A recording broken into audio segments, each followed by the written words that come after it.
So in the previous lesson, we learned about power chords, and in this lesson, we will be applying it to Smoke on the Water. So it will sound like this.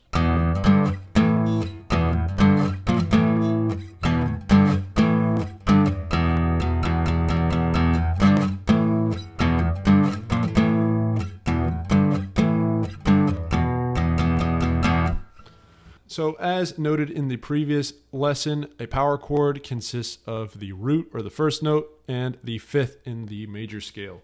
So what we'll be doing now is we'll be applying that knowledge of playing power chords to that original Smoke on the Water riff that we learned a couple lessons back. So while the original way we learned it is just by playing only exclusively on the low E string, by playing open 3, 5, open 3, 6, 5, open 3, 5, 3, open.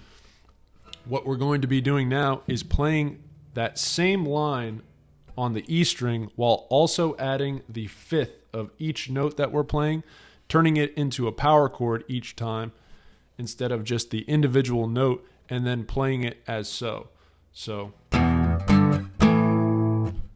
Which makes it a much more rich and full tone, and it just sounds a lot more powerful.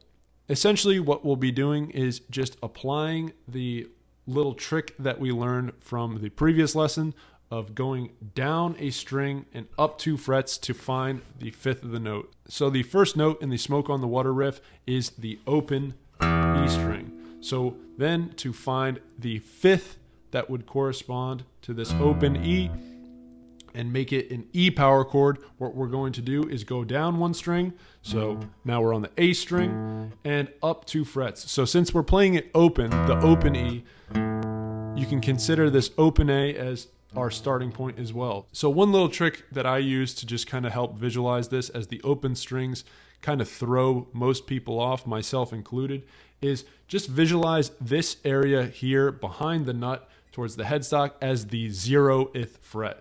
Since we're playing the open E as the first note in the riff, we go down 1 string to open A, and then we're going up 2 frets. So up 1 from 0 to 1, and then up to 2. So to play the E power chord, or the E5 chord, we're going to strum the low E string open, and then fret down on the 2nd fret of the A string, and we're going to play those together. And you just want to strike those 2. You don't want to get any of the rest of the strings. So just try to hit just those 2 strings. And also what you can do is you can kind of lay, instead of propping your finger up and arcing it up, you can use the rest, this kind of meaty part of your finger, to lie it across the rest of the strings to try to mute it. This, in conjunction with just trying to strike only those top 2 strings, will make your power chord sound a lot more clean and true. So then what we want to do is just apply that same rule of going down a string and up 2 to find the power chord equivalents for every other note. So we already did the first one. So we start with the open 3, 5. So the second power chord starts on the 3rd fret. So we put our index finger down on the 3rd fret there, and then down a string, up 2. So then we get to the 5th fret of the A string. So we have our index finger here on the 3rd fret of the E string, and then we're going to put our ring finger. You can also use your pinky if you can't quite make that reach, but I usually use my ring finger. So this will make the 2nd power chord in the riff, which is a G5 or a G power chord.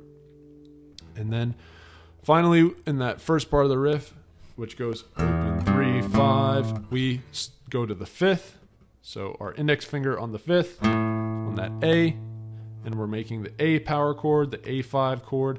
So jump down 1 string, up 2 frets, and then we have the A5. And so on and so forth. The last power chord we need to learn is just the A sharp power chord, which is the same thing. You just take that same shape and slide it up. So the nice thing is you only really need to remember 2 things to play this. It's that that first, whenever you play the open string in the riff, the open E string, you're going to be fretting down on the second fret of the A string. And then what you can do is you just imagine playing the riff as you play it just on one string by sliding it, and just add your ring finger up 2 frets and down 1 string for every single note that you'd be playing on the E string. So in total,